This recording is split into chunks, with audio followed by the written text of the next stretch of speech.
Kunti lang sira ito. Kasi ito, ano yun, dumog na. Ito. Papalitan natin. Ito, tatanggalin natin. Ito yung wire na to.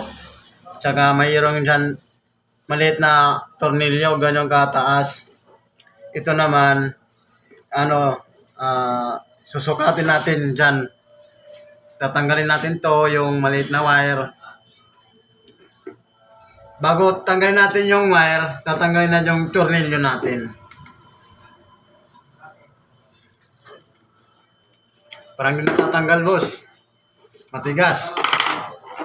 Ito na, gamitan ko. Matigas tala. Matigas.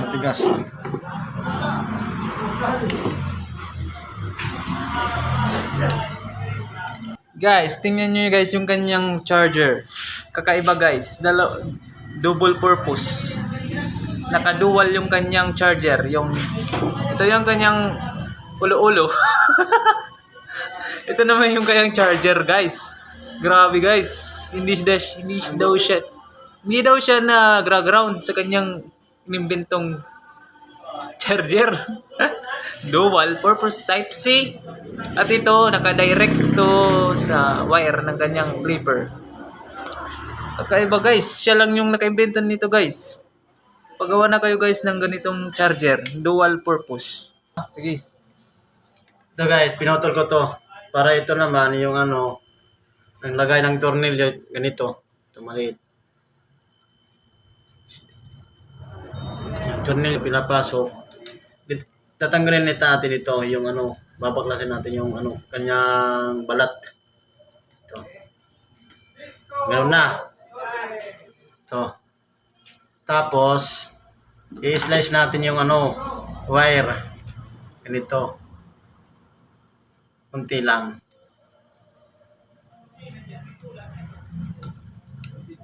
Yan. Tapos, tatap natin ito. Tap. Sayang kasi guys, kasi ito matalas yung ipin nito. Saka matibay pa. Yung wire lang sumirender. Ito.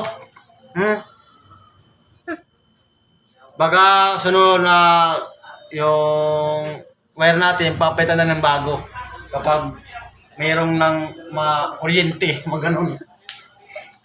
Ito na guys, ito na. Itong kalalabasan niya ito. Tsaka lagyan natin ng electrical tape. Ganito lang. Para naman hindi naman sumabog. Baka yung dito, negative positive. Natin.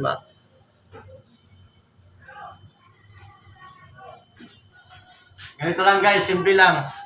Kung yung razor nyo, clipper nyo, kahit anong razor, clipper, tingnan nyo lang kung anong sira. Hindi niyo kaya maggumawa, puntahin mo sa akin, PM lang. Ako na ang gagawa. Libre lang guys. Libre lang. Kahit wala, okay lang sa akin. Kahit hindi magpasalamat, basta gagawa ko yan ng paraan yung clipper nyo dyan. Ito.